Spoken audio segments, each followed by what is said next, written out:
Welcome back, everybody, and happy Tuesday. This has been a pretty boring May, but the question on everyone's mind, are we in a bear market or a bull market? It's a tough question, but we're going to do our best to answer that today. I have some areas or prices we're going to look for that are going to help guide us through there. As we start, guys, same as always, smash the like button, smash subscribe, share the stream out, help hype it up. I don't know what those reaction buttons do, little hearts or whatever emoji. You can send those in chat. If you're here today, put a message in chat, engage. It will help YouTube show us to new people and keep our streams popping. Don't forget, check out our sponsors, links in the video description below, pinned in the chat. I want to start today because this is an easy way to do it. We have an awesome article written by one of our authors, Mr. Poppy. Shout out to him. He's been doing a weekly market update on crownanalysis.com. Check it out. They are great. And let's see what Poppy's looking at today. So, wonderful. He has like a whole script for me. I could just do this as a stream. Basically looking at this week's upcoming important events. There are a few, and I hate to say it, but I'm going to end up missing one of our favorite. So, what was it? Yesterday, industrial production. Today, core retail sales, core consumer price index, gross domestic product. Wednesday, CPI, crude oil, unemployment change. Thursday, it's actually missing. It's missing from here. We have initial jobless claims, Philadelphia manufacturing index, and existing home sales. These are all pretty big numbers. They are likely to impact markets. There's something on here that we'll pull up next that it looks like he forgot. I don't want to ruin it. I'll ruin it. I guess Chirpow is speaking on the 19th, and unfortunately, I will not be here to cover it. I know it's a tragedy. It should be criminal. It's not an FOMC meeting. I actually am not even sure where he's speaking. I just know that he's speaking somewhere. You know it'll be a nothing burger, but maybe I'll try to cover it. I'll be in Miami tomorrow, actually. I fly out, and I'll return the 21st. This has been a rough month for streaming. I think this is the 4th stream in a month, and by far the least we've ever done. But I'll be there celebrating Bitcoin 23. If you need a ticket, links in the video description below. Let's see what Poppy's looking at, because this is a good way just to get a new perspective. You guys hear me talk about the same perspective that I have all the time, and so it's always good to mix it up.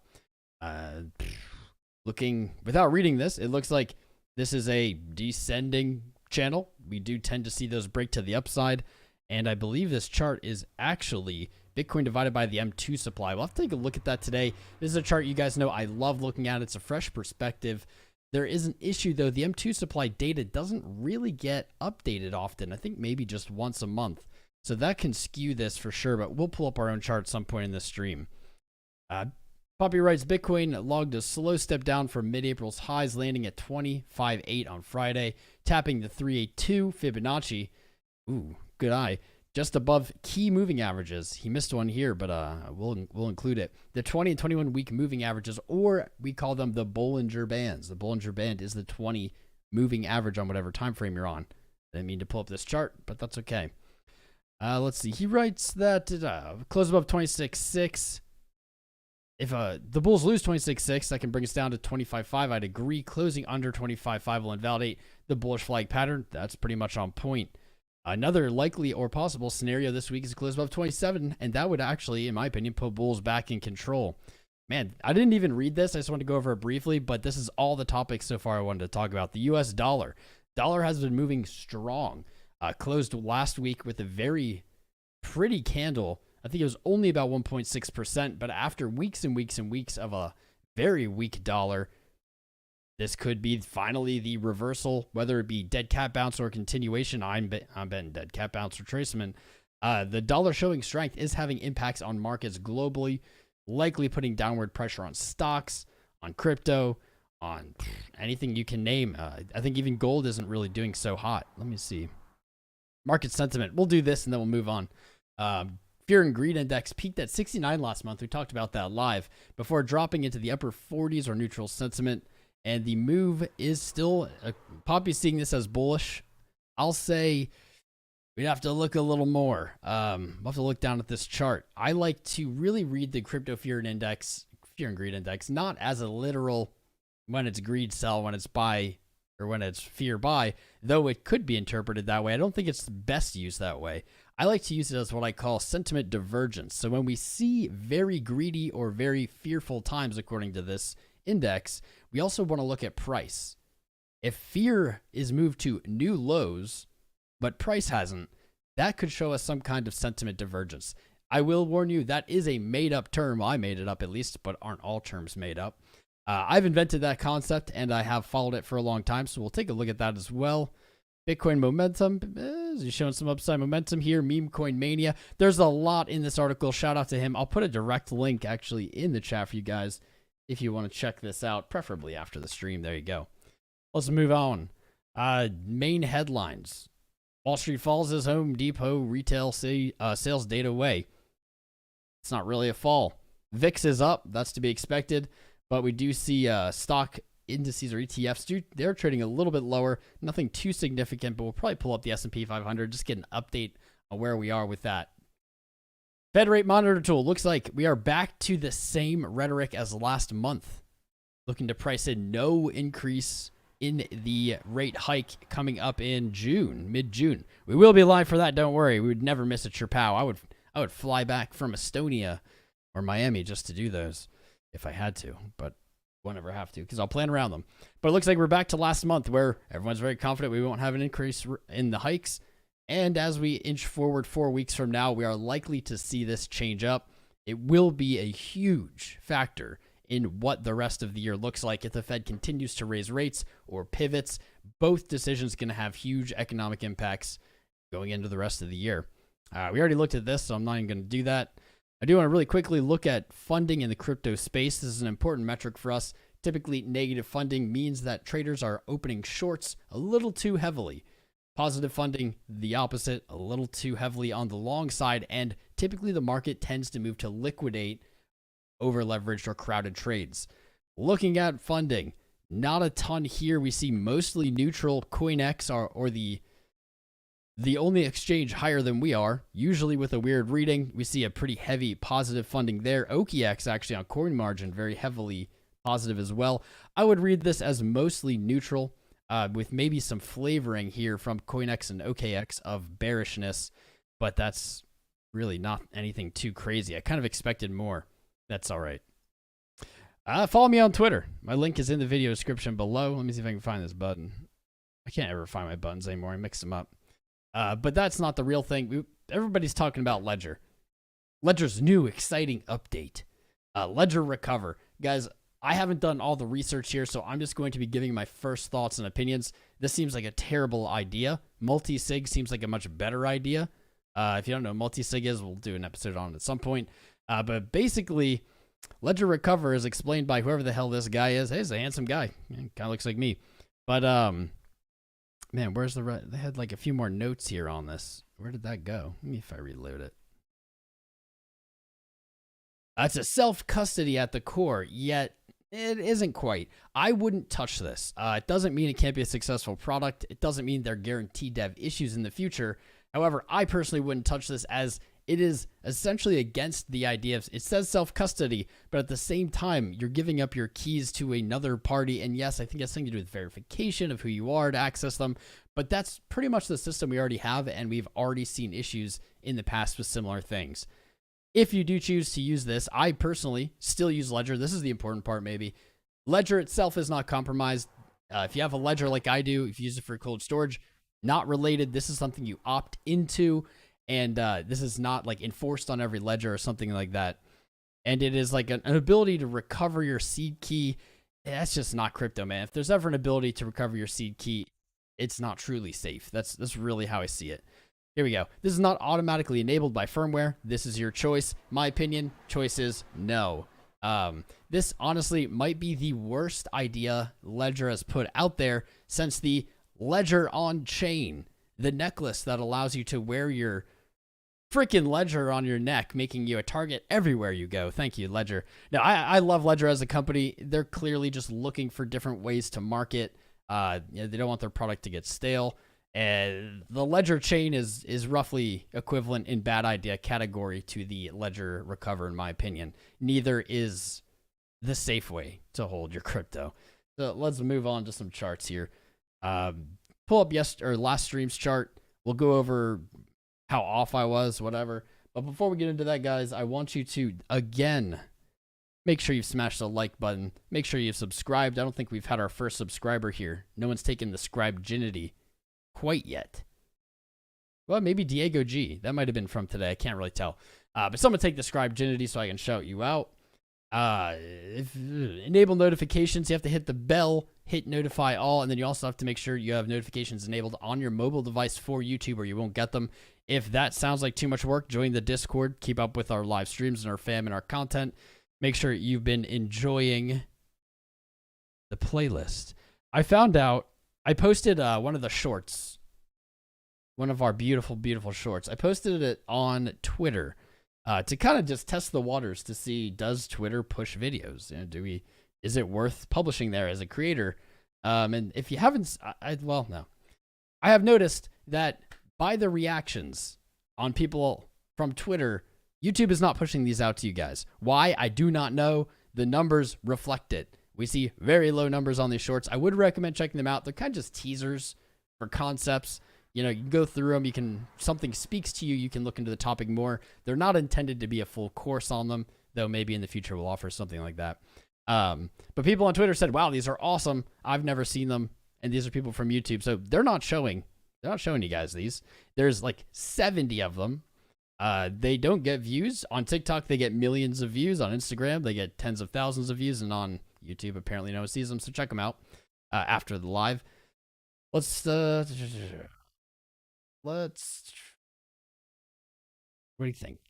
Jump into the charts or just shout out people who are here. The shorts are great. Thank you, Robot. Apparently nobody sees them. Target Miss says soon Tom NFT. Okay. I will say this. So the Tom community was here on the last stream. Thanks for being here. And we talked about it a little bit. If you didn't catch what I had to say about it, you can go back to the last stream. It is timestamped. I will say this. During the live stream, I said I was having people vet the project to look at it. And my initial concern was the unlock in 1 year. It was a total unlock. I'm no expert in this. I asked them, I said, is that normal? And they said, it's a little sketchy. I will give them credit. Apparently, confirmed by someone who knows what they're talking about when they look at these things. Almost during that live stream, the dev or whoever controlled the contract changed that. So it's a 69-year lock. Nice. You guys do know how to cater to me. I do like, that's a good number. 420 years would have been acceptable as well. But I believe they changed the unlock for 69 years and renounced the contract, so no further changes can be made. Tip of that. That's a good start. So I'll give you guys that. On the last stream, let me turn on some tea. Let's do some real base TA. Just get oriented with the charts. I need to get Pretzel Premium. Oh wait, no, here we go. Here's my playlist. Sweet. There we go. Respectable. That's all right. On the last stream, this is basically what we came up with. If you were here, you'd remember it was maybe some of the most boring price action. I think this was our stream, like right about here. Most boring price action we've had while live. We did have a little rally, obviously, as soon as the stream ended, but it didn't really go anywhere. In that stream, I was looking for a move up here into the 7.3, 7.6 range. Basically, just looking for a very basic 0.5 to 618 retrace after a move to the downside. I was expecting then likely a move back to 60 or 26.5 to kind of just whipsaw out leverage positions. You can see that didn't actually go quite as planned. It wasn't completely wrong. This is a great time to remind you guys, none of this is financial advice. I am not right all the time, despite sometimes being right consecutively. Everyone is wrong. Please don't just blindly copy me. This is not financial advice. This is just for your education, so I can share my experience in trading and knowledge with you guys. We did something right here. I haven't even really looked at this. It does look like 27.6 was tapped. It did not have the retracement we were looking for originally, but we're virtually back to 27,000 again. So really that whole move was muted. But what I do see here, down at the 200 weekly, 26.1. This is what I said Poppy had missed in the article. He said the 20 weekly or 21 weekly. Also, we'll take a look at that, but super critical moving average to Bitcoin's history, at least honestly before last year and this year, early this year. What I do see is price hit the 200 weekly. It broke its range low on the weekly, and we do have a nice V-shaped recovery there. Now, it didn't take us up to where we wanted to go. That is unfortunate. But what it is a rejection from breaking the range. This can be viewed as bullish. And in fact, to answer the clickbait thumbnail, are we in a bull market or bear market? I've said this all year. I've said this before we actually moved back above this. But I'm going to lean on it again. I think it's a really good guide. Nothing is this simple, but if we are above the 200 weekly moving average, I view it as bullish. If we are below the 200 weekly moving average, we can view that as bearish. I think that's a very easy validation, invalidation, yes, no, black or white, not a lot of wiggle room. I think that's a good way to look at it. I think I pulled up a fresh chart. Here we go. So here we are. This is the week. You can see the 200 weekly moving average has been a very important level. This bear market, or this 2022 into 23 price action below, is really the first of its kind. Bitcoin has never seen anything like it. In fact, it's spent virtually zero time below the 200 until, what was it, August of last year. We retook it in March, and here is why I am still bullish. And of course, I'll always be bullish as I am a purple bull, but I'm not always bullish in the short term. I am bullish in the short term under this same condition. Hold the 200 weekly. It's right here. You can see last week's candle touched it. Buyers came in, pushed it back up, created this bottom wick, which did show some buying pressure or demand at that level. Certainly isn't what I'd like it to be yet. This is a fresh week, so there's still plenty of time. Let's put some very basic numbers on here. So, boom, 28.4. Weekly close above there. We have a bullish engulf off the 200. That is solid. That is very likely confirming basically what we were looking at, that we're still bullish. Support below us. If we lose the 200 week, I wouldn't have strong confidence here, but 24.3. This was our weekly resistance. This was really the major level that we struggled with all of this year until we broke it. January, we tested it, rejected. February, tested it, rejected. Very strong bottom wick. And then you can see blasted through it in typical Bitcoin fashion.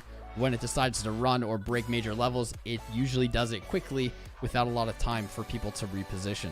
So this test is not crazy. We had talked about this as soon as we broke it back in March. Said the probability of coming back to the 200 is very good. Doesn't have to happen, but it's very good. After all those weeks, 60-ish days or whatever of trading above it, it became less on people's minds, I'll say. It didn't look maybe like it was going to happen. It looked like maybe, especially in April, maybe we're going to not backtest it. Maybe we're going to move up. That wasn't in the cards. We tested it. This isn't really a surprise if you guys have followed this stream for, I don't know, months, years, however long. Shout out to you. But we did it. We did it, and here we are. So on this weekly, what are we looking for? Well, this low at 25.8, that'd be great to hold. That would be great. I'll take that. The 200 weekly, 26.2, I'll take that as well. But preferably looking for a bullish engulf from last week's highs, and that would really set this chart up for some continuation to the upside. Market cipher B, one of my favorite indicators. Not really showing us any bullishness on the weekly time frame. VWAP is down, money flow is down, and momentum is trending down. Not a good look. Not a very good look. Looked at this as well last stream. No real bullish divergence to be found. Price either needs to be pulled lower and pull RSI down disproportionately more, breaking March's low. That'll create bullish divergence on the weekly. Or Dollar Tom to the moon, smiling cat with heart eyes. What's up, Lucas CC? Appreciate your 499 CZKs. Appreciate it. Happy you guys are loving Tom. I don't judge people for whatever they want to invest in. We are a very open-minded community. I recently realized I've been saying I'm a Bitcoin maximalist for years, and I'm not.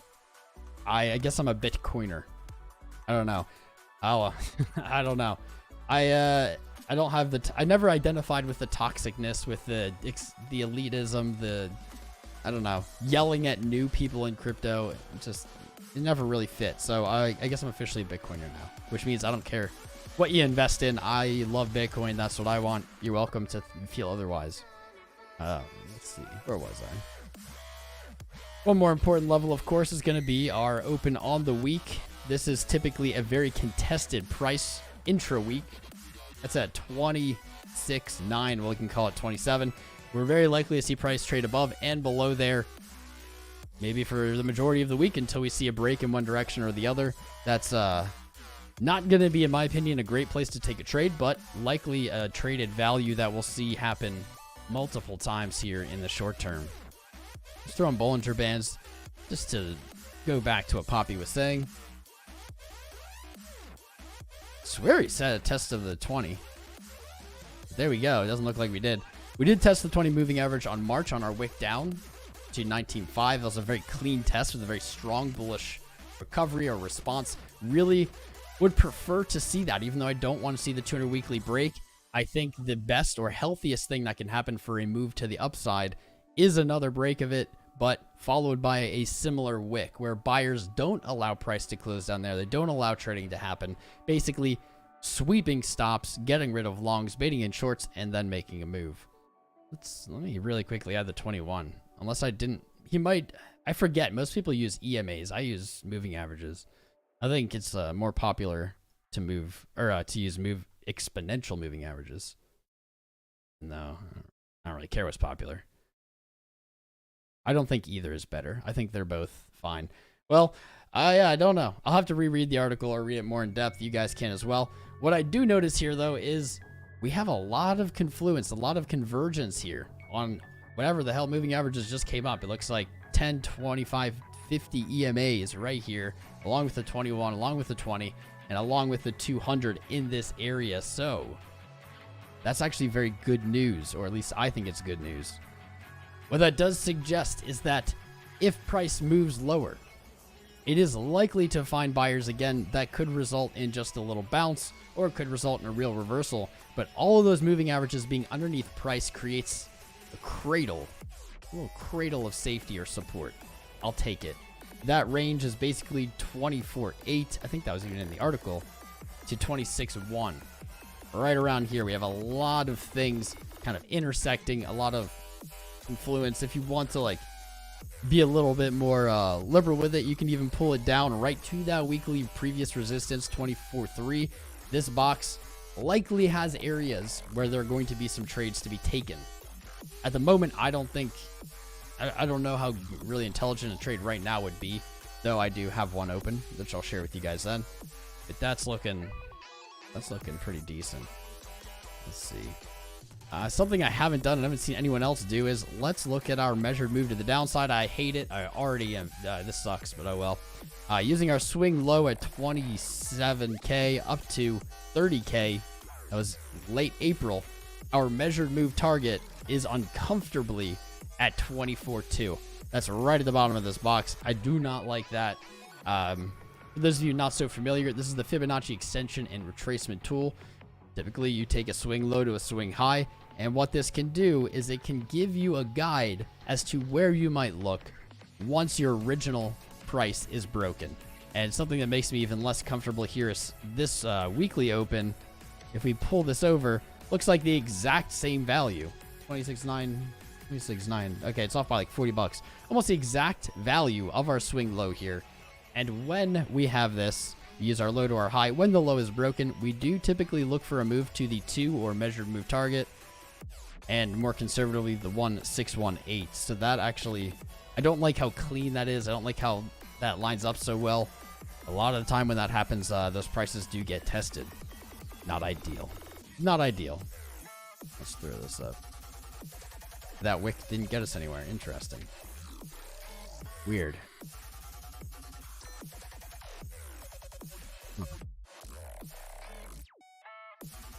Yes, I would take it this way or this way.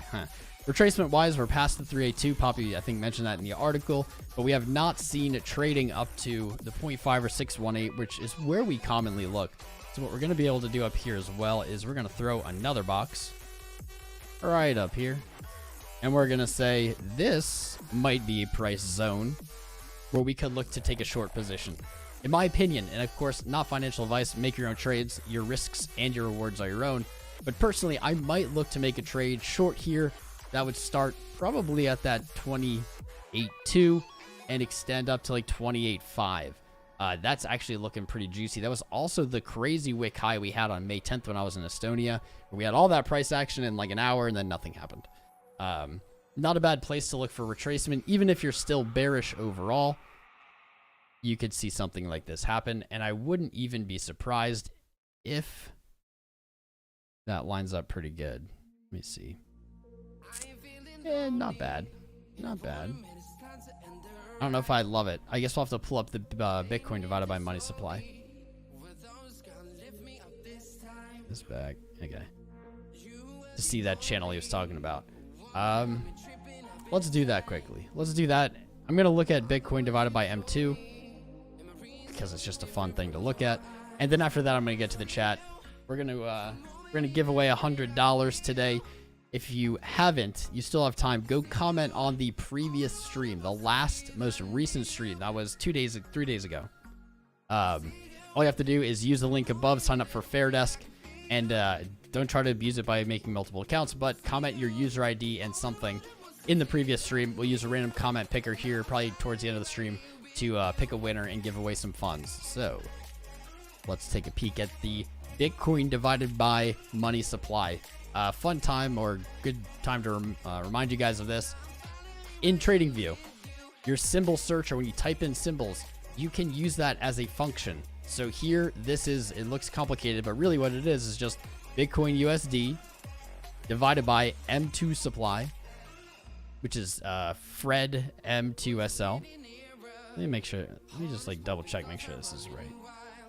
I mean, it is, but still. Yeah, it is. And then I multiplied it by a bunch of zeros, and the reason I did that, honestly, is just so we don't end up with like a fraction that's almost incalculable. So when you look at these numbers, hopefully you can't really see them, but when you look at these numbers on the side where it says like 1400, 1100, these aren't really relevant. What is relevant is the percent change. So the percent change will be correct.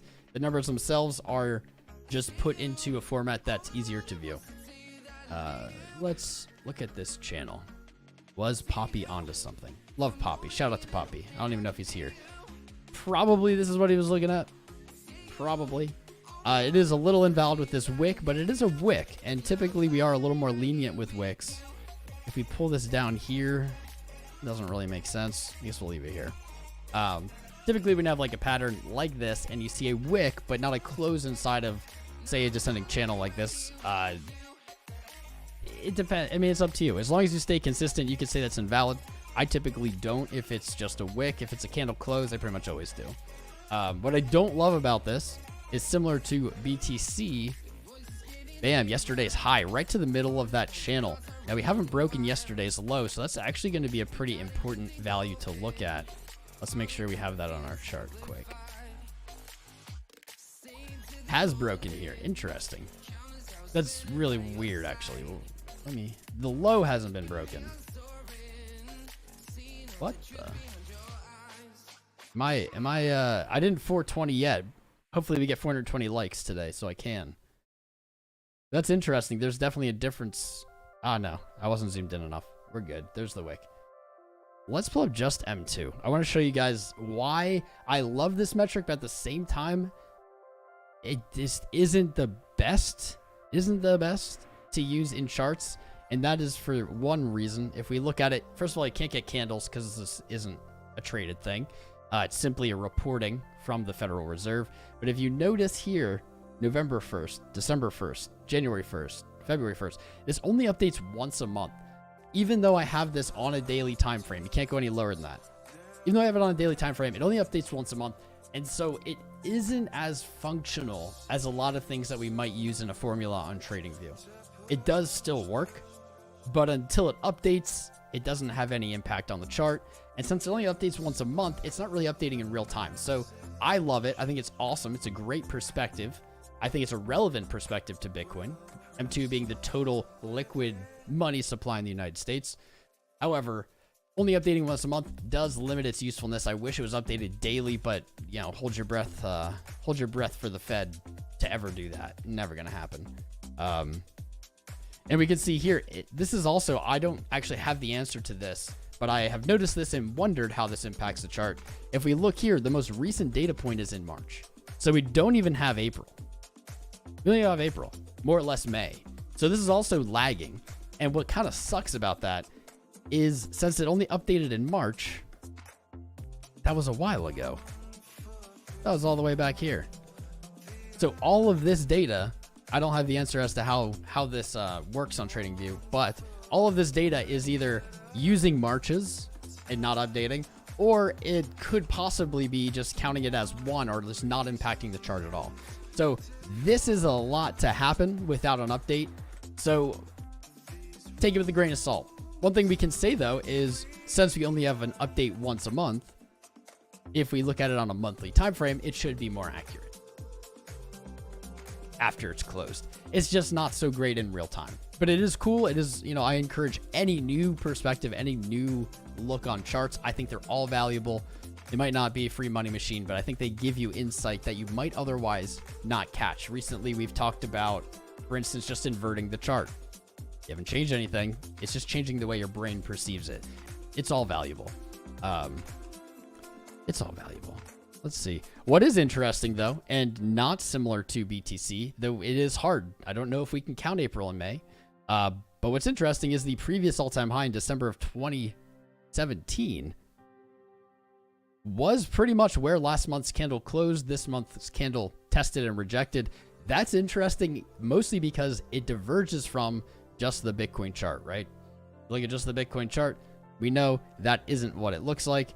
The previous all-time high way down here, we tested that in March. Actually, the last time we had an update on that data, so I don't know. If you guys know, feel free to put it in the chat. If you want to speculate about it, feel free to speculate about it. I can ask TradingView directly, and they'll give me an answer. I just never have. Kind of daily targets here zoomed in are very similar to the weekly, so I don't even know if it's worth putting. I don't even know if it's worth putting there. But for today, 27.1.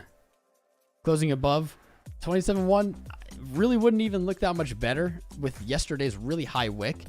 A very small green candle would paint a hammer, but it's within the previous candle.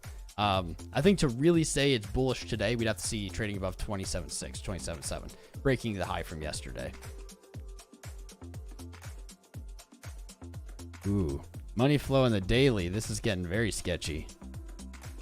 It looked okay a day or two ago. Now it's looking sketchy again. Money flow is very, very close to zero. VWAP has flattened out and has begun trending down. So what that would say to me is, if we do have a strong close into the end of the day, this could change. We could see VWAP move back up, money flow move back up.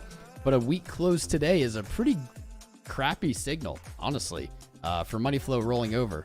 Now, momentum, unlike the weekly, is moving up, so there is a little bit of upside pressure. And I think it's important to get a little perspective as the last, let's see, 1, 2, even 3 dips into money flow have gotten shorter and shallower. That is a good sign. It isn't quite as pronounced on the positive side, but we do have, right here is the exception, but we do have a high, very, very low high, and then a higher high. So on the daily, we do have an uptrend on money flow, but it is very much in danger or in jeopardy. Don't love the way that looks. Do not love the way that looks, honestly. Let's, I want to use LuxAlgo more because I love their tools. I think LuxAlgo and Market Cypher are a really good combination when used together, especially. So let's, I just need to incorporate it more. It's like hard to learn. After you do something for so long, it's hard to learn new tricks, but you have to. You gotta learn new tricks. If you trade the same way forever, I guarantee you will not be successful. I think the most successful traders I know are constantly dynamic. So this is just LuxAlgo. There's a lot of colors and things. Basically, green is supposed to signify an uptrend, red a downtrend, and purple is when the trend is changing. And it's pretty decent. I don't personally use these signals, so you can see this down arrow, up arrow. I think those used to say buy, sell. I think they intelligently changed that to up arrow, down arrow because they weren't quite as simple as that. But I will say this indicator does a great job of doing basic TA for you. So I actually have 2 of them on right now. What we see here are order blocks. This is live order block data via LuxAlgo. It's pulling it in real time. It's some cool shit. This looks like, actually, this one I'm not as familiar with. This blue and red. I mean, the red clearly is signaling a downtrend when prices blow it, and then blue is kind of the crossover. What does this look like? Like parabolic SAR, maybe? Maybe. But on the daily, what we see is strong support down at that 19 or 20K level. We also have a CME gap there. So for those of us looking for further downside, you think 25, the 200 weekly won't hold. We're going to go lower. 20K, we're seeing the live order block data is there. CME has a gap. Not a bad place to look. Above us at our recent local high, we do have some resistance or some orders sitting at just around 29K. And then the big guy, the one that I honestly was waiting for all of March and into April, right around 32K. This is the weirdly untapped area. This was May's really only dead cat bounce really we had on the way down, where we had a wick low and then we set a higher high, 32K. I was actually speculating earlier in April that whenever we hit it, we're going to see a really large short squeeze because everyone was planning on shorting there. That may not be as true now as price almost hit it and then started moving away. Some of those orders may have moved. Some of the shorts may not be there anymore. But a solid upside target, especially if you're looking for a short, 32K could be in play. And what I like is above that, there isn't really much. There's 48,000 and then the all-time high. That's it. That's it.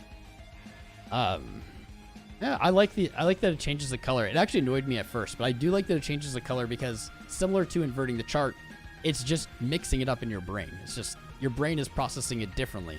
We get very attached to colors, especially red, and they can have impacts on our conscious and subconscious. So actually, this is kind of interesting. It's saying we're still in a downtrend. I'll read this for you though. It did give a short signal on April 19th. That's pretty good. The trend turned purple, meaning it was going from an uptrend to a changing trend, and then finally entered looks like after it broke this change of character here, which it labels, you guys probably can't see that, turned to red or a downtrend. So we do have this little red X, and this little red X actually is important. When you have a down or an up arrow on LuxAlgo, you will almost always get a resulting X at some point.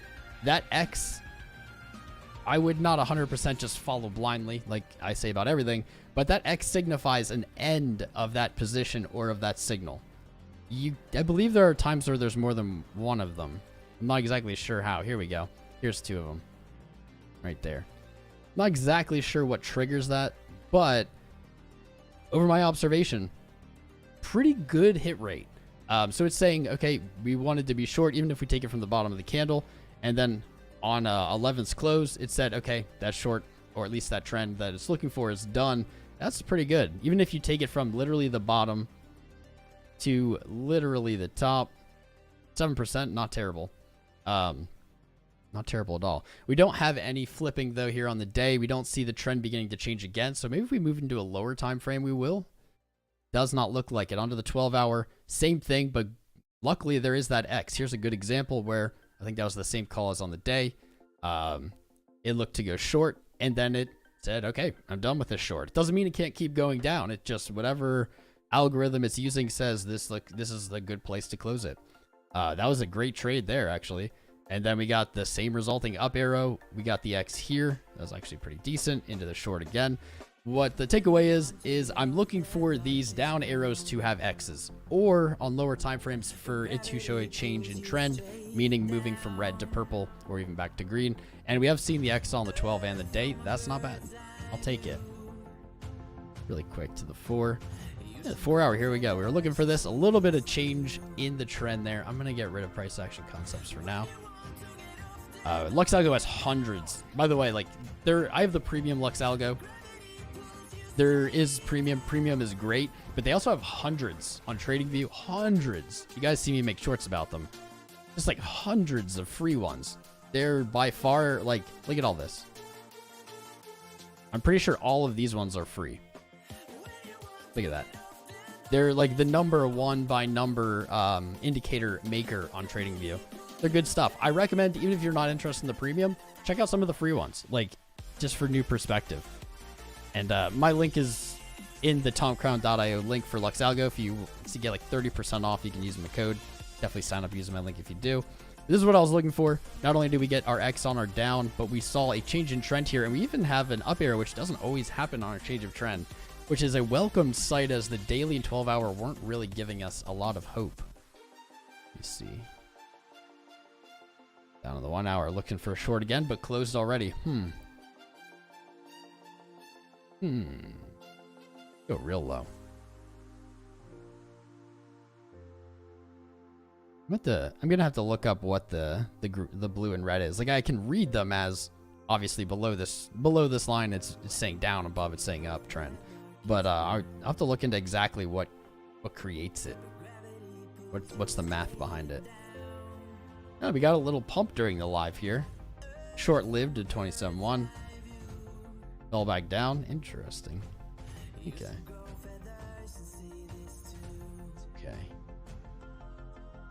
Let's actually look at the week. I'm going to look at the week, and then we're going to read the chat and see what you guys are looking at today. Pretty good snipe, actually, here for LuxAlgo. Well done. Same place as we saw on the daily back here on the 9th of January. But we do see our X here on the 3rd of April. It was a little early, but that was still a solid open close. The trend itself hasn't flipped, though, and it does look like, what, 22.2 is where it's going to start saying we're in a downtrend again on the weekly. That's interesting, because it doesn't really line up with much. I'm gonna keep an eye on it. Oh, there's a... LuxAlgo does not pay me. I do know the creator personally. Great dude. Super intelligent dude. They don't pay me. It's not sponsored. I just want to get more used to it using different tools. Still love Market Cypher. They're still my jam. Still use it all the time. That move looks a lot bigger on the 5-minute. So right now, price is wedged between the weekly open and the daily open. Is that correct? Daily open above, weekly open below, and it is really just trending there. Not a good look on the 5-minute. Still leaning bearish. So is the 15-minute. Actually looks to roll over. Maybe not quite yet, but it is looking to roll over. Let's say in the next hour, the 15-minute is likely to move and try to test 27.1 again. That would be my read. 30-minute looks pretty ugly. Hourly looks to roll over. We do have like the uneven butt cheek. Shout out Jason Casper. And we do have something I don't have a name for, which is essentially when we get a rollover signal, and we're seeing this right here. We get a rollover signal, but money flow remains on that side. We saw this a lot in 2022 on the downside, or the red negative money flow. And have it here on the hourly. I don't have a name for it. I don't even know how to fit it into my TA right. I'm still kind of experimenting, but it does seem to be indicative of a trend. Like when you have this should be rolling over signal, but it doesn't, it tends to continue.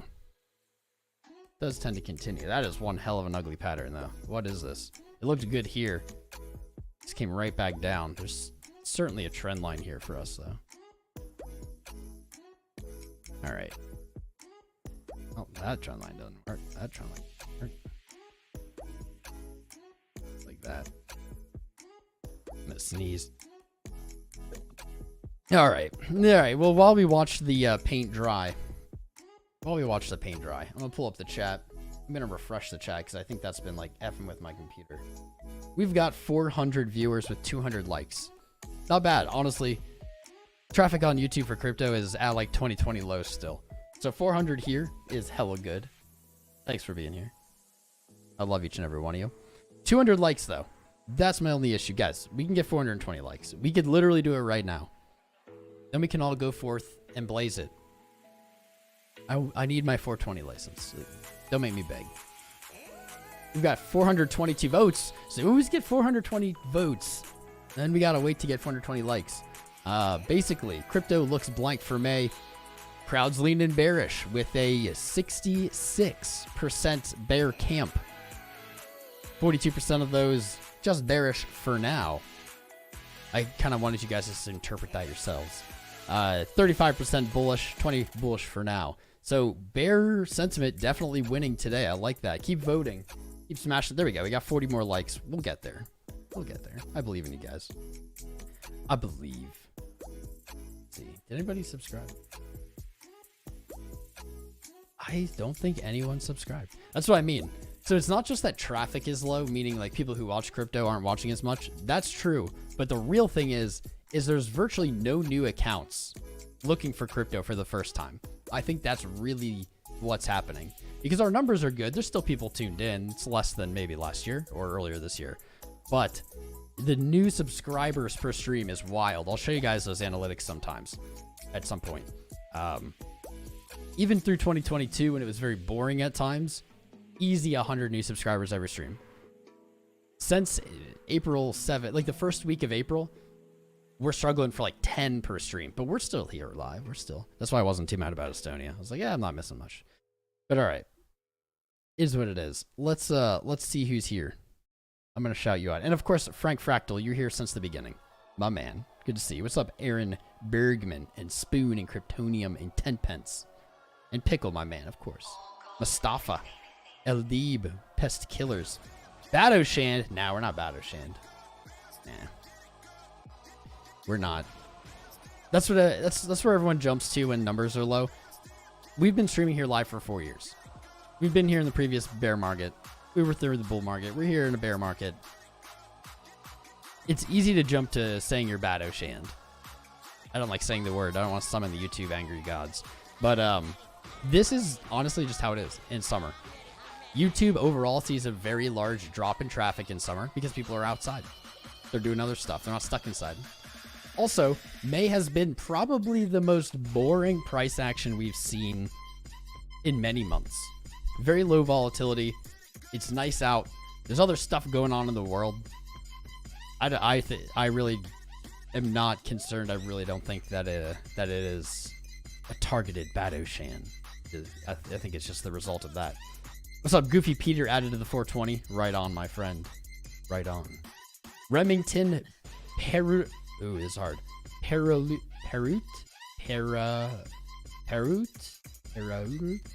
It's hard for me to say. Welcome back to the bro ship, my friend. That's a nice magnet. A handsome magnet. Vegeta Bus. Retail uses YouTube. Makes sense. Yeah. Yeah. I mean, I'm like, wait till 2025. It won't even take that long. Like, it won't even take that long. There absolutely will be a few weeks in summer where people are tuned in again. And if that takes longer than expected, by the end of the year, back into Q3, Q4, traffic literally always picks up in Q4 on YouTube. Just does.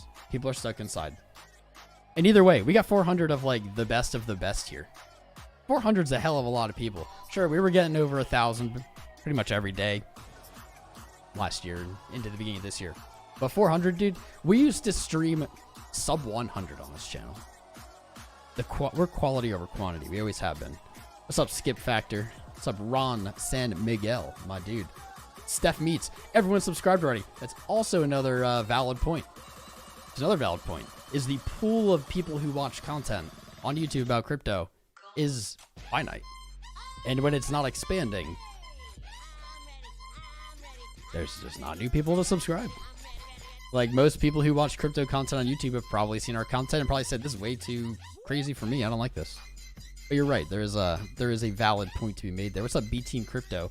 When Bajarki? Jarki was here last month. I don't think we've seen him this month, though. I will admit I barely streamed this month because I've been traveling. Goofy Peter added to the 420. Right on. Where are we at? 270. All right. Diamond Sauce. Diamond Sauce pulling the magnet. My man. And I butcher this, man. Ivelo Yavkov Tom. Broing it up. That's 3 bros. See? We don't need subscribers. We got bros. You got some of them emojis. You'll notice they've been evolving. My favorite emoji, I'll put it in the chat. You can guess. What's up? Yeah, Remington. Keep going, BTC. Smash the like. Thank you, sir. Craigton C. Tom went to Estonia to wrestle. Did they wrestle there? Nobody challenged me to wrestling. Although I'll be honest, nobody ever challenges me to wrestling. I went there for NFT Talent. It was a great time. I didn't have to do much work, and I got to relax and enjoy being in another country. It was the first vacation, or the first even time off of work I've taken since I started this channel 4 years ago. That's pretty crazy. It was a little stressful at first to relax. What's cracking? What's up, Keyman? Worldwide considered a blackout month for consumer sentiment. Yeah. And Bitcoin's volatility. We can even literally look at volatility. Did you know there's like a Bitcoin VIX? Ooh, this was such alpha on this stream. We called in December that the bottom may have been in based on volatility. This was a fire stream. Let's get rid of it. These are weeks of volatility, and you can see March. A surprise, March and January and March, where we had big bursts of volatility. Viewership was high. People think, oh, do people tune in when it's bullish or when it's going up or going down? And the answer is both. The real answer they're looking for is when people don't tune in, and that's when volatility is low. When it's not really moving up or down is when interest drops, of course, because we're going to watch the same number, right? You can see here in the last week, volatility's dropped. It's remained pretty low. Whenever this spikes up again, you'll see more people back. For sure. For sure. Fun fact, if you weren't there for that stream, in December, Bitcoin hit its least volatile weeks since they have this index. So all through 2017, 18, 19, 20, 21, 22, lowest ever. Ever. Spicy. Who else is here? What's up, C-Joe? You're here. I see you. John Crane. I like that name. Sounds like Tom Crown. John Crane. What's up, Learning? You're here all the time. Fuck Rule. Mishu, my man, you're always here. I appreciate you. Abdel Lack. What's up, man? Love the vibes as always. Thank you, Crypto Dom. Appreciate you. You know, being in crypto is a lot about vibes. It's a lot about vibes. I try to put my best vibe forward for you guys every day. Just being numb, being non-reactive is just so important to longevity in this space. You can't get hyped and depressed like every time it goes up and down. I mean, you will when you start, but you got to move away from it or it'll just kill you slowly over time. Let me get quicker through some of these. Where did I go? What's up, Kato Eno Frank? Ultimate buy signal when no crypto interest. That's also accurate. It's also accurate. The times where it's true and it's not. It's true and it's not true. Certainly, the hypest times are never a good time to buy. Scariest times usually the best times, but very low volatility. Like if you look at, I don't know, the past few summers, like 21, it dipped from 65K to 30. Good time. Man, maybe not in hindsight, but it was at least for the next few months. March, April, May of 2020, very boring, but also in hindsight, very good time to buy. April, May of 2019 wasn't the best. I'll admit that. And then April, May of 17, yeah, very good. So in general, you are correct. What's up, Pest Killers? You've been here 4 years. Shout out to you, my friend. Hell yeah. You have a great show. Thank you, Kryptonium. You're a great viewer. You guys are the best. Great thing about that M2 chart, Bad Baptist. We will pickle. I think you know what to do. We'll see if we can clip that up. Make it into something more logical. Tom, sell in Maine, walk away. That was the topic of the last stream. I mean, so far it seems that way, right? It really hasn't done much. I'll be on that team if Bitcoin closes like a day or a week below the 200 week. I'll be on team sell and may walk away. You're newish, Rothound. Within the past few weeks, cheers. Do you mean newish to the channel or newish to crypto? If you're newish to crypto, dude, you won't know this until later, but you're killing it. If you're new to crypto and it isn't at the top of the market, you have some superhuman intuition. 99% of people start at the top. If you started right here, whether Bitcoin goes, down to 10,000 or whatever, like no matter how low it goes, as a brand new person at 27K, that's like incredibly, I don't want to say lucky, because it's not luck. It's incredibly cheers.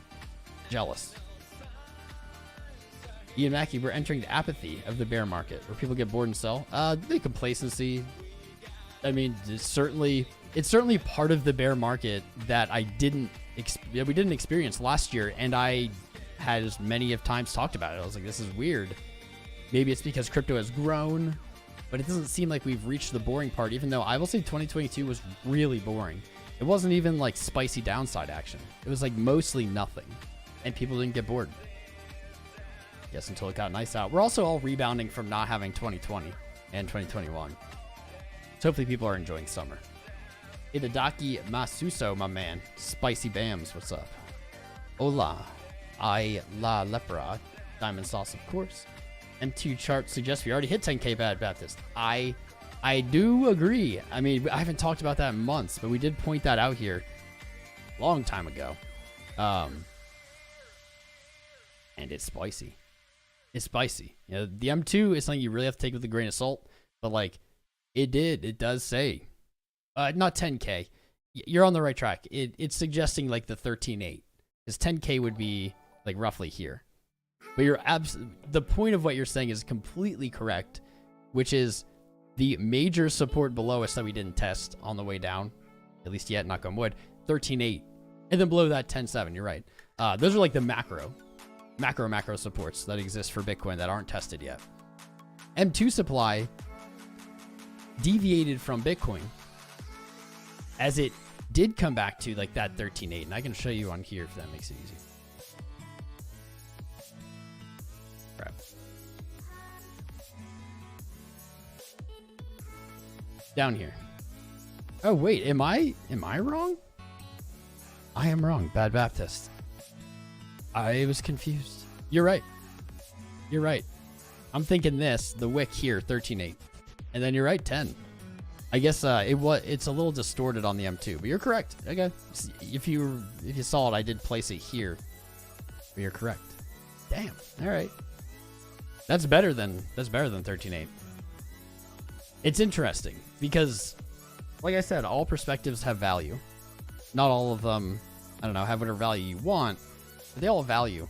And this is interesting because people were looking for 10.7, and that makes sense because that is just the line that I don't think Bitcoin will ever break, if it ever even goes back to 10,000.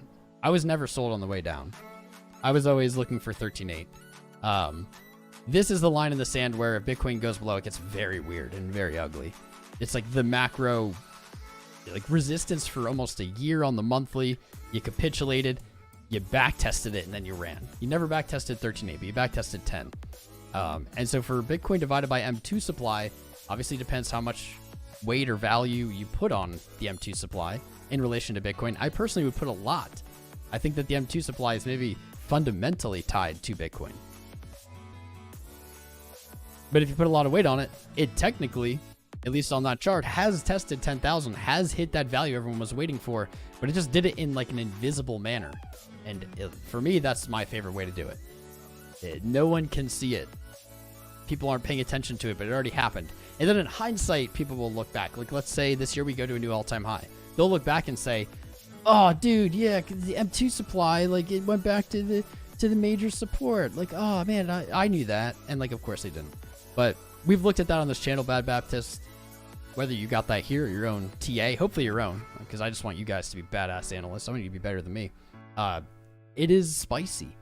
No matter what you think, it is spicy. Doesn't guarantee anything, but it is it's a hell of a back test. Wow, that's just chilling, isn't it? Just chilling. Right in between the daily and weekly opens. So let's just continue. Let's continue reading. 10 pence. Smash the likes. Thank you, loading name. Your magnet is gone, loading name. I'm sorry, man. Lord Jarkey will grace us again in the future. I pray. We should just all pray. What's up, Mode Master DK? Always watching the show. 420 for the win. Wise words. Anthony Alman, thoughts on Gala burning 20 billion Gala? I own a little bit of Gala spot. I think I bought it at like a penny. Burning coins. That's not a bad topic. I do want to keep reading the chat. It's not a bad topic though. What?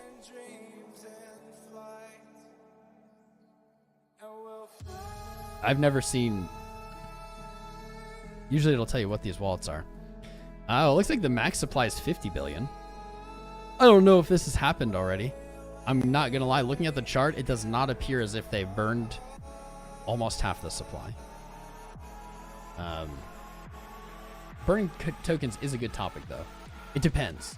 So if I create a token and let's say there's 100 of them just for ease. I create 100 tokens. I give away 10 of them or something, right?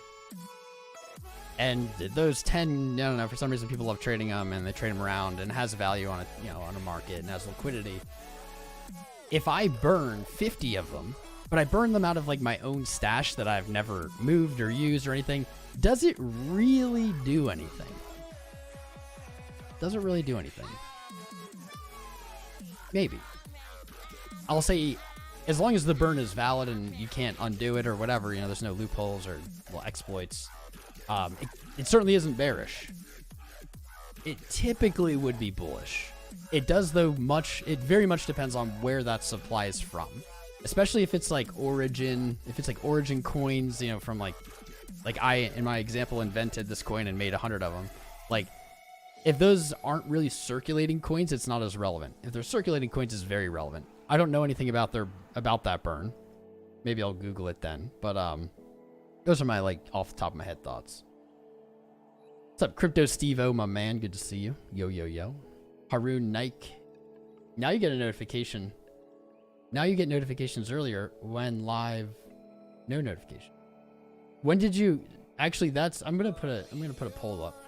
I'm curious because I don't know how these work. Let me put this poll. I'll do it in front of you. One in caps.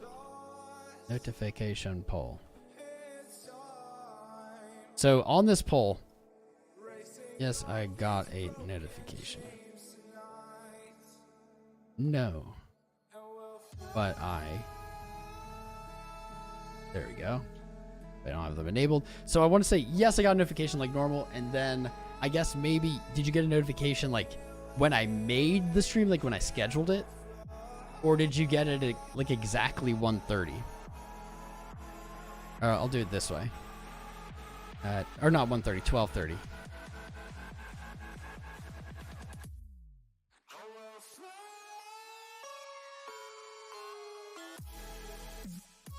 I don't know what the third one could be. We'll do like yes after the stream started. There we go. Something like that. I honestly don't know. YouTube doesn't tell you these kind of things. It just says notification. So what I'm curious about is, are you getting them at all when you want them? If you don't want them and you're not getting them, then nothing's wrong. But if you want them, are you getting them as we go live? Like when I hit the go live button, like right at the start of the stream? Are you getting them when I schedule the stream, which was like maybe about an hour before? This is actually really useful information for me because if you're getting them when I schedule it, I don't want to scheduling them doesn't make sense. Giving you guys a notification an hour early is not helpful. Or maybe you're getting them after the live, I don't know. I don't know how they work. So if you could, I'd appreciate if you vote in the poll. Appreciate it. Let me see. Let me get back to reading. I'm going so slow through these.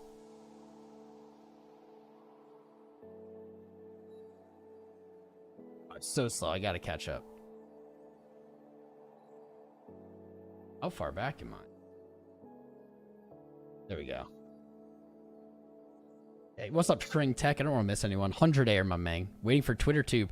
Well, I tweeted the first video. It's a video that we uploaded on YouTube. I want to see how they do on Twitter. I would be very happy if they do well on Twitter because I don't like how crappily they do on YouTube. Let me see. Do educational trading videos get good views on Twitter? Let's find out. 10K views on the tweet, but that's not 2,800 unique views. It's not bad. It's more than YouTube most of the time. Not gonna lie. I don't know why YouTube doesn't like my shorts. Every other platform loves my shorts. You guys love the shorts if you've seen them. More memberships. All right, let me get through. Chinggis K, what's up, man? Thomas saying crypto's dead. Oh yeah, well you know me. I'm perma bear. Slugger Slug. Your youngest daughter, now husband, introduced you to crypto. You can't get bites from your friends. Out of the dollar still, bro. My friends have seen me go from absolutely poor. Like I was like the poor one. I grew up poor. We ate, but like I grew up without money, and I had a lot of rich friends. They saw me go from that, and I like made the least amount of money of them, to now they think I'm rich, and they know exactly the method and path I took. And instead of being like, man, maybe I should get some crypto, because like I'd help them, if they wanted, I'd walk them through what they should do. But instead of that, they just say how lucky I am. Like, man, you're so lucky. And it's like, bro, you saw me do this for years. At what point was this luck? Like, in the beginning, you were saying I was crazy. And you were laughing because I was losing money. It's hard, man. My best advice for everyone out there, if you have friends and family, I've had very little success converting them. And eventually, I realized that I shouldn't try. Because the very, very, very few people that I've managed to ever get into crypto have kind of listened to me, done something different, ended up buying the top of like some crap stuff, and then like basically lost all their money. So they listened to almost nothing of what I said. Virtually nothing. But then here's what happens. Now it's your fault. Tom got me into this. He lost me this money. No. And then the few, or if any, that benefit or profit, now they're the one. You're like, I'm smart. I did this. Like, either way, like, you don't win. And really what happens is when people will listen to you randomly, it's almost always just like at the top of the market. And so I don't even really try. If people come to me and they want to talk about it, 100% I'll talk about it with them all day. But I don't like evangelize. I can't speak. I don't like try to preach it to them anymore because they only listen at the worst time. Is what it is. Is what it is. 5G, short on Pepe, a good move. We can look at Pepe in a little bit. TJ Del Rey, what's up, brah? What's up, brah? Monkey Child. What's up, brah? What's up, brah? Organic Autos Garden. Majority is bearish. Bitcoin can follow majority this time. Can Bitcoin? If the majority is bearish, I think it's always a better idea to bet against the crowded trade. Send your scoops +1 for Tom Powell. He will be joining us again in June. Silent 45 Auto. What's up, man? Crunk C. Dago. How's the food? Oh my God. We eat lies in the United States. The food was so good.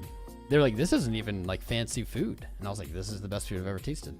Milk, dairy, meat tastes totally different in Europe. It tastes like nothing in the United States. We eat lies. What's up, Roland Wishes? Gang, gang. Edward Dunn. What's up, man? Get it done. Coors Lightyear. I like that name. How were the chicks in Estonia? Buddy. Oh, yeah. Oh, yeah. Enough said. Exactly how you'd imagine. One thing I did notice in Estonia is almost all the women dye their hair platinum blonde and straighten it. Nah, just noticed that. What's up, Crimson Caravan Company? Yo. Coins Chick. Can we give like a round of applause for Coins Chick? I just feel like she needs it. She deserves it. I'm gonna write Coins Chick hype. Why is my caps button? There we go. Everybody just tell her how cute she is and smart she is. She writes some of the best articles on crownanalysis.com. She deserves it. What's up, Joker's Wild? TD Tesla, my man. Roland Wishers is here. I know I've been reading these forever. I'm still so far behind. I think I might have to like refresh this so I'm not reading like half an hour ago. See Jeanette Slug Wick. What's up, Wick? It's all vapes and shit posted. Well, I do both of those things. What's up, Cole Barnett? YouTube channel. Hannah King. B Team Crypto. Ooh, chat disconnected and successfully reconnected. Hannah. That's not Hannah from BitBoy, is it?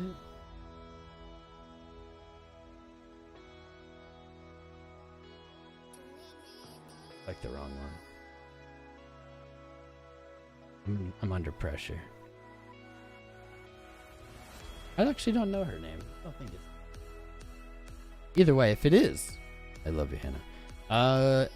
Evayo, am I going to Prague Europe events? Dude, I'd love to. I've been to Prague once, one of my favorite places.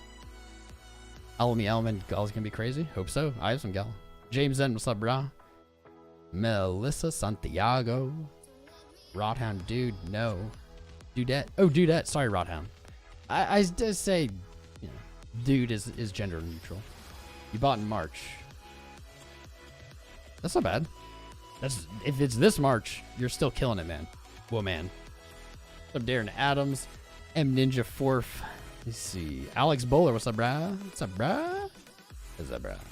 Crazy Day trading Pepe. We can look at Pepe. All right, I'm going to refresh it. So, Don't try to convert people if they want to try and work as hard as we did, then they will do what needs to be done and ask for help. I started in 2016 and my friends did the same. They thought I was crazy and now lucky. Crypto Frank, cheers to you, my friend. Thanks for the super chat. Thanks for the words. Cheers to us, to the crazy ones, to the people who were crazy and now have been in crypto for like 10 years. And I'll tell you what, nobody calls me crazy anymore. Well, they do, but not about that. Cheers, my friend. It's the same story. Same story for everyone. Ah, and you signed up for the supporter, my friend my bro friend. Crypto Sharknado renewed. I didn't even catch that, dude. Look out for some ordinals. How do I need to do a whole thing. I know what ordinals are as a concept. I have no idea. Actually, I even have one. Someone gave me one in Estonia, like on a card, like a ballet wallet. I have no idea how I can trade them though, or like, I need to do more research. But shout out to Sharknado, man. 39 months in a row. Probably the longest standing. Dallin might have you beat or tied. You guys are the best. It's you, JC, Tino, Jordan, Cam, Garrisol. I love all those names. Will be cool to see y'all when Bitcoin crosses its all-time high. Oh yeah, it'll be wild. Speaking of which, I will see Gareth tomorrow. Haha, in Miami. All right. Happy gamer. How you doing, man? Shep, my boy Shep's here. SAS Finance. Taking information all day. Good. Be a sponge. 100 Air. Is there a Bitcoin to oil pair for charting? There isn't specifically. But here at Tom Crown, anything is possible. At Zombocom. Anything is possible at Zombocom. Man, those were the good old days. Who remembers that? Who remembers that? Back in the day, back in the good times. Let's see if it works this way. Could you please... Sec. Not giving me the symbols. So I'm going to do it this way. Economy? Where are you, Wit? Not Wit Pro. It's Wit Crude. How about we just do Crude? Would that be cool? We'll do Crude. Okay, so what we can do is we can take crude oil. And we can take BTC USD. You can do this. I highly recommend you go experiment with this. You can do this with like almost anything. Well, pretty much anything. So this is Bitcoin divided by crude. And so you see how it has like 1, 2, 3, 4 on the side? That's why with like the Pepe chart and with the M2 supply, I do a little fancy trick that I invented. Is I just multiply it by a few thousand. There we go. Just to move that decimal place over. So you're not looking at 1, 2, 3, 4, 5. Now we're looking at 4,639. Let's see. Just look like on the week. Looks almost nothing like Bitcoin, so I love it. I love it. In my opinion, perspective, like I said, I think all perspective is valuable, but it's so much more valuable when it's like visually different. Like the M2 supply divided by Bitcoin, it looks relatively like Bitcoin. You know, it did go a little lower, more of a double top, but like this chart looks nothing. Like nothing. 2017, look at this fall. It's interesting. There still are similarities. But like, look, it broke its all-time high in April of 2020 and then broke it again and then didn't break it. It's interesting actually how many charts, when we look at different perspectives, don't show a break of the all-time high again in November of 21. It's weird. Well, I don't know if it's weird, but it's interesting. I like it.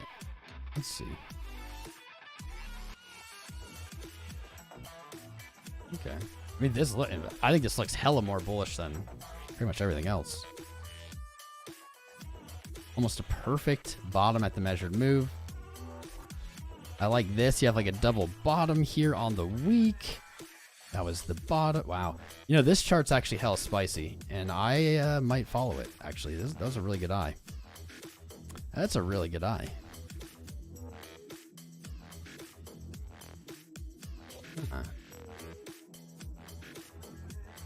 618, like at 6,000. So again, the numbers here aren't relevant. Like 6,000 isn't really a relevant thing. You don't need to understand that. It's all about change. So if we're at 4,600 now, resistance above us would be at almost 6,100, which is, again, irrelevant. But what isn't irrelevant is about a 31% move. Where would that land us here? Hold up, wait a minute, hold up.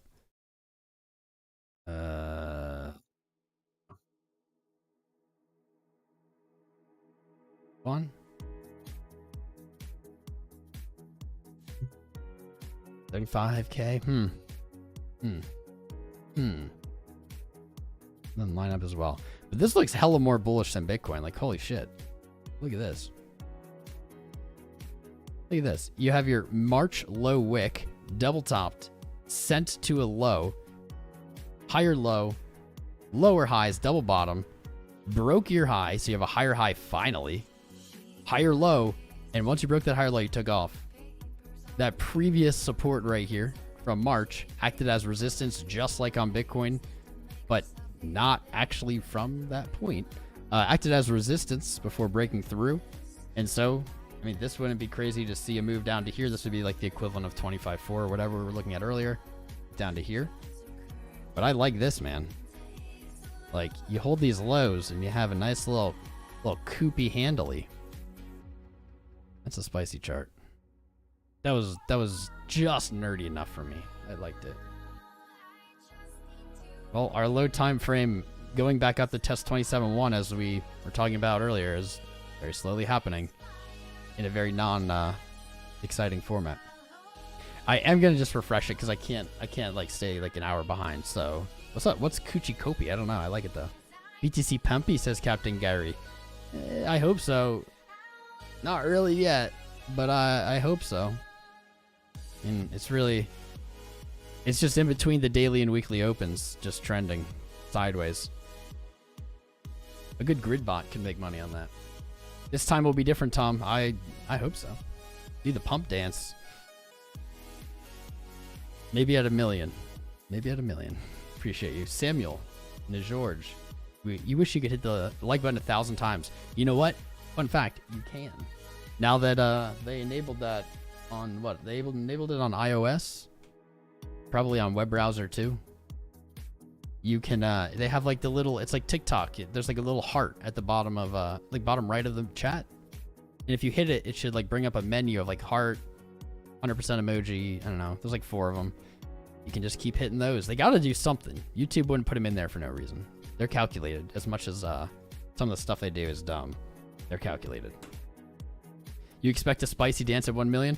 Well, I'll be getting my first tattoo at 100K. That'll give me plenty of time to practice my dance for 1 million. I like what you're saying, Bad Baptist. I like what you're saying. You wouldn't say this time is different. Diamond sauce, it is a dangerous thing.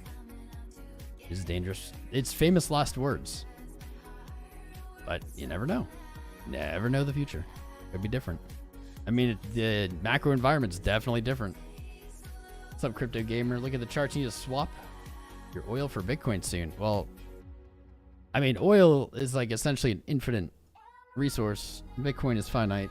And oil, while it certainly isn't going to go anywhere in the next 5-10 years, we're only going to use less of it every year.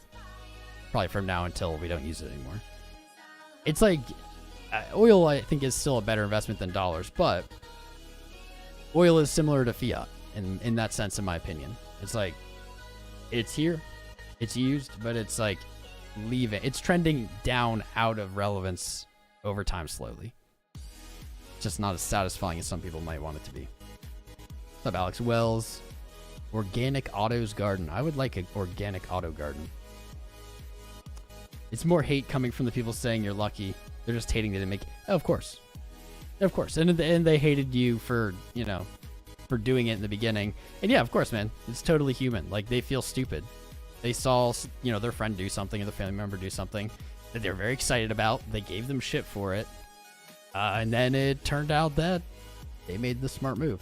I mean, it's envy, jealousy. You're totally right. You got to try not to judge people. You got to welcome them. That's why I ditched the maximalist title. Because I'm here to welcome people into crypto. I'm not here to tell them they're wrong. I'm not here to tell them their crypto, your coin sucks or you're stupid. I'm here to provide this, like just a normal, calm voice, logic. When you come down from seeing Sailor in review, you'll be bullish. I'll see Sailor in Miami. Probably not tomorrow, but like 18th or 19th. Bringing the guns on stream. Yeah, from time to time, you gotta bring the guns out. Sun's out, guns out. Miami next week. No, Miami tomorrow. I leave tomorrow. I'm there the 18th, 19th, 20th. I'm back the 21st. So we'll probably stream the 21st. I might. I'm considering finding a way on the 19th to stream Chirpow speaking.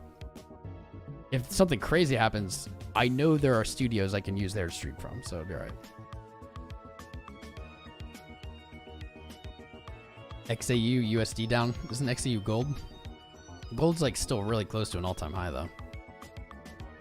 Not the best weekly setup, but that's what it's looked like, and it kept trudging higher. It did break a new all-time high in May, so I'm not bearish on gold. Don't love gold, I'm not bearish on it. Long live Bitcoin. That it will. Whether you love it, hate it, think it's going to a zero, think it's going to a million, the one thing it is going to do is it is going to outlive all of us. Unless we find out how to be immortal. What's up, Nate? That educational playlist, thank you for shilling it. Highly recommend you check him out after the stream. Oh, it's for King D, I guess. Feel free to link the playlist. Crypto Bitcoin is at 600 bucks and you got it. Nice, dude. I don't think I've ever bought Bitcoin under 4 figures. You're lucky. You're lucky. You're just lucky, man. It wasn't intelligence or foresight or intuition or just luck, man. Because you're so stupid. And the problem, let me rant. And like to double down on the envy or jealousy thing is also it's coupled with a feeling of they are too late now. So it's like a double hit to their emotions and to their feelings. I'll tell you a secret. Literally everyone, when they started, thought they were too late. Shh, don't tell everyone. It's a secret. It's a secret. But literally everyone. I did too. And because that's what people around you say. Everyone, oh, you're too late, blah, blah. If you were early enough not to feel that way, you were there not at all for money. Huh. Okay, so the poll, 35% of us got a notification before the stream started, before 12:30. I probably should have been more specific. 32% while it started. So if it was like before at 12:25 maybe, because that's when I actually hit the go live thing but didn't start the feed. I wonder if that's when the notification goes out. You're only late if you don't join. Amen. Amen, Chinggis. Put it this way also. With Bitcoin, if you can buy more than 0.0027 Bitcoin, you're not too late.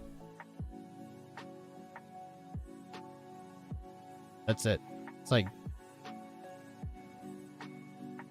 50 bucks. You plan to be immortal? Me too, Diamond Sauce. We'll talk about that more later. What's up, Peckham? Who else is? Alchemist, what's up, man? They hate you or laugh at you? Yeah. Yeah. They've done both. Made money. Bitcoin easy money. Bitcoin's easy money, said no one who's ever made money in Bitcoin. This is the hardest fucking money you'll ever make.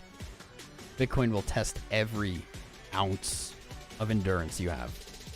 It will squeeze you emotionally, mentally.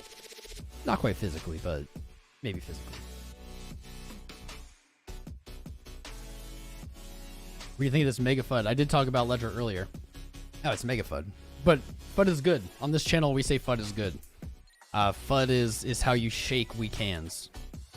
That's all FUD. I mean, there is zero cause for alarm about the Ledger stuff. Zero. Literally, to my knowledge.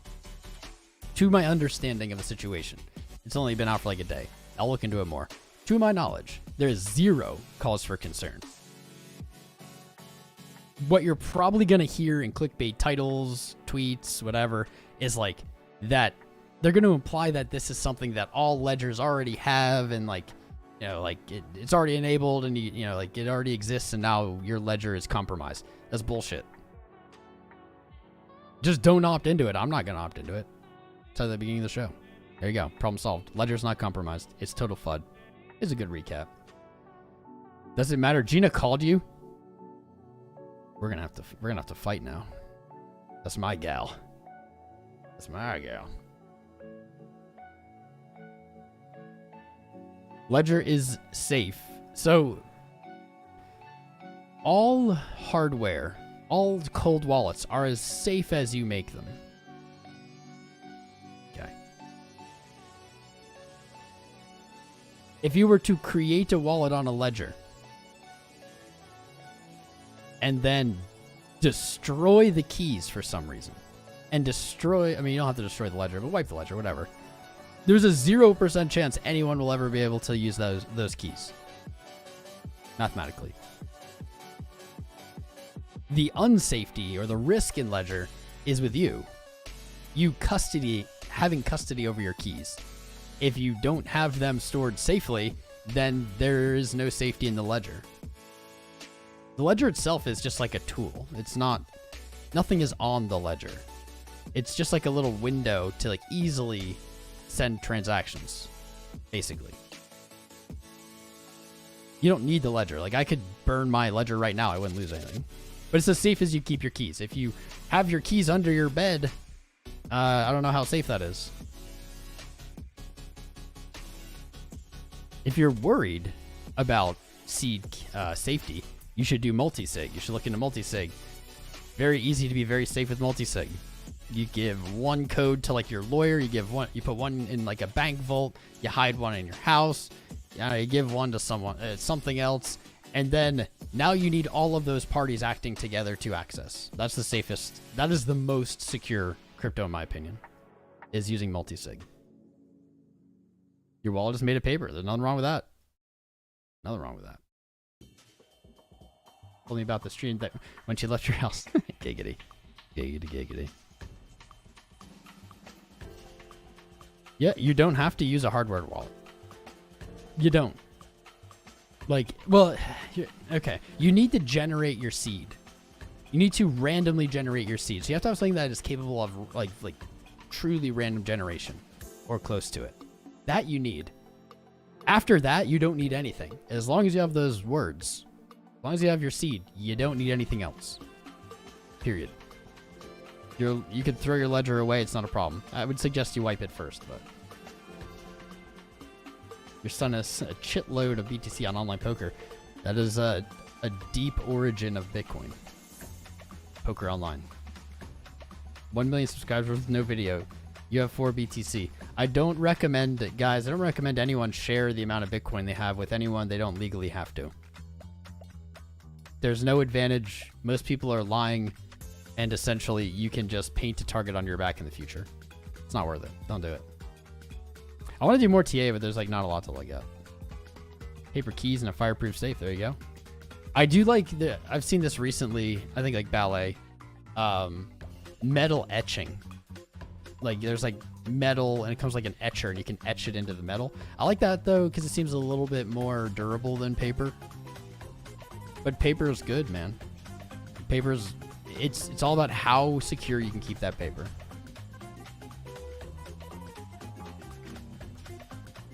Alex Wells, they say they're making a seed recovery function. Yes, that you opt into and essentially give them your keys if you opt into, which means they can access that from your wallet, which is correct if you opt into it and you give them your keys. It is not something that ledgers like. It's not retroactive. I don't even know how to say this. Like, it's not something ledgers, like you and me or whoever who have ledgers and have our keys somewhere, they aren't part of it unless we give it to them to do. It's like a service. Don't do it. That was my point, is I'm not going to do it. You make your own choices, but I think it's a bad idea. But it isn't like your current or old ledgers are impacted by this. They're not. That is to my knowledge.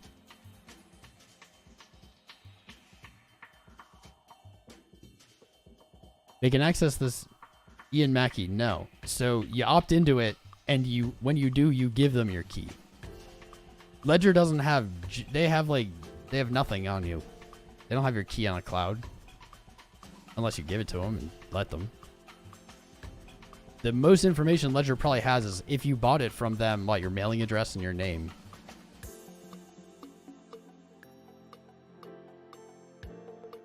Not your keys, not your coins. Amen. Gold Eth is super interesting. I do like weird charts. You have billions of Pepe Kryptonium. That's literally hundreds of dollars. That's literally hundreds.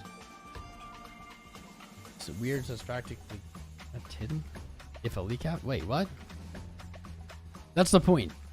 Ledger doesn't have your key. They've had data. They've had data leaks. They don't have your key.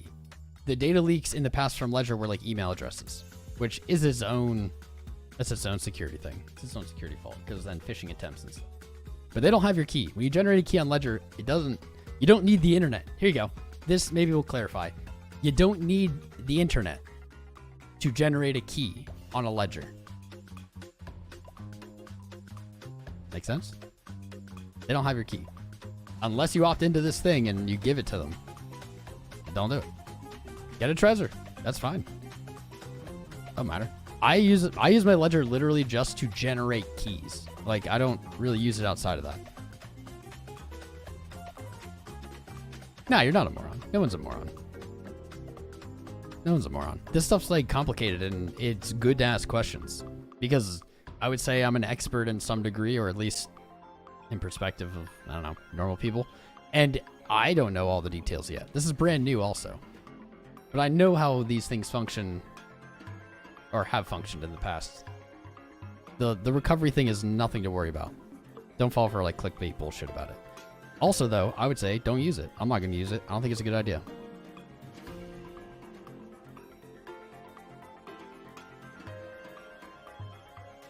I wouldn't put your wallets on phones either. Wouldn't put it on a phone either. I have hot wallets on phones, but I would not keep my my cold storage on a phone. That's not a cold storage. Use it getting funky. It's a bit complicated. Have decrypt. Have I ever collabed with Jason Casper? I have. More than once. More than once. He's busy homesteading right now. I don't know what CoinKite is. So I can't tell you what I think of it. What I think of it is I don't know what it is. We have 362 likes. We have 370, 380 viewing. Can we get 420? We get 420. Then we'll give away some money.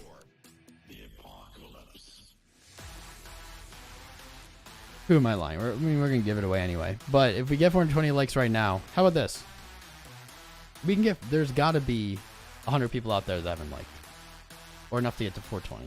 If we can get to 420 likes in the next 5 minutes, we'll give away $200 instead of 100. There we go. How's that sound? All you have to do is use my link. It's pinned to the top. Sign up for Fairdesk. Comment on the last stream in the comments your user ID and some kind of comment. And then we use a random comment picker. Somebody wins. So how about that? How about damn apple? We got 5 minutes, 50 seconds. Can we get 420 to double the giveaway? Easy, right? Easy. We have 380 likes. We have 370 people here. We just need 40 likes. That's it. There's got to be 40 out there that haven't. 380. Or just rolled over. We can do it right now. Just pick up your finger, put it on the mouse or your mobile device. Go over to that thumbs up. Click it. Done. Done. You have 4 minutes, 45 seconds. Now we're at 390. See, we're going to get this in a minute if we just work together, fam. We work together. Should we do 200 to 1 or 100 to 2? Let's do the vote.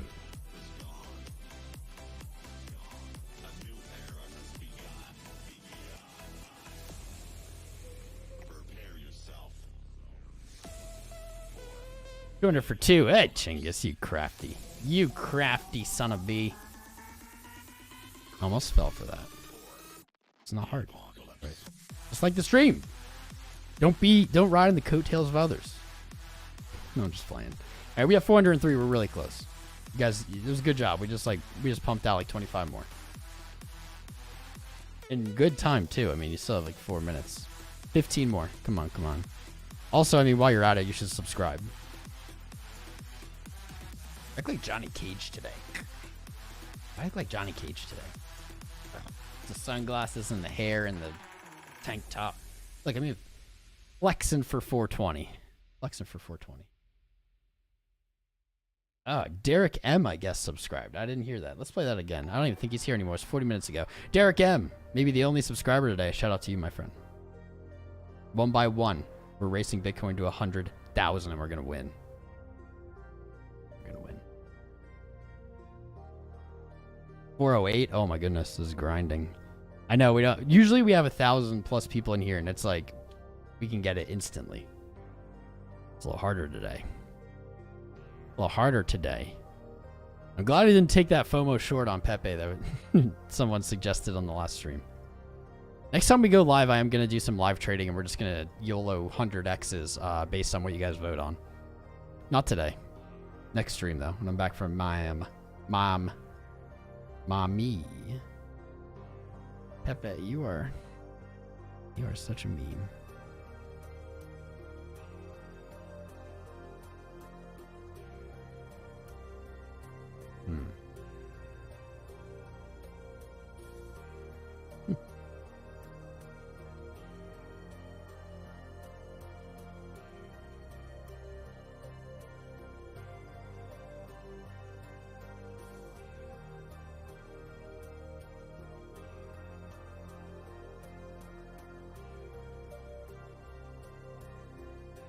Very deep retracement.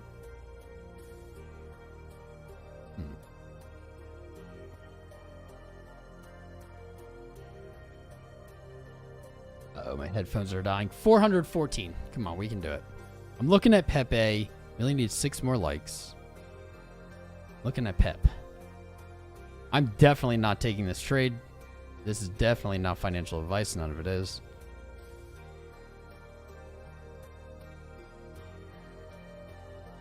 But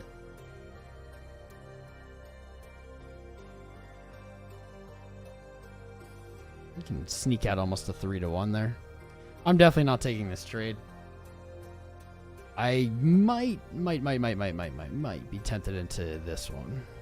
We'll see if the vibe's right.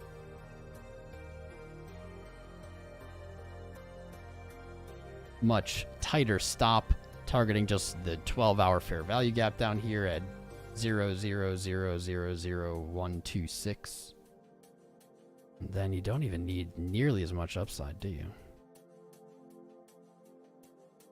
Nah, right back to, yep. I might. We'll see. It's like play it back to this range for a nice 3-to-1. I might take this one. I just don't think it's a good idea. I think honestly trading this is a bad idea in general. There we go. 420. Well done, fam. Pat yourselves on the back. Proud of you. Not only did you show up when nothing's happening, but you managed to get 420 likes. Put some of them emojis as that. Put my favorite one, Gina. All right, let's pick a winner. So at this point, it will be too late to enter. But if you want to be eligible for the next one, once this live stream is over, and you'll know because you'll be able to actually add comments, not in the live chat, you're going to do like what this person did. Brilliant stream, missed blah, blah, blah, blah, blah. And then your user ID from Fairdesk. And then we take a random comment picker. We fetch. No duplicates. And then we pick, wait, let's see, 1 winner or 2 winners? Side.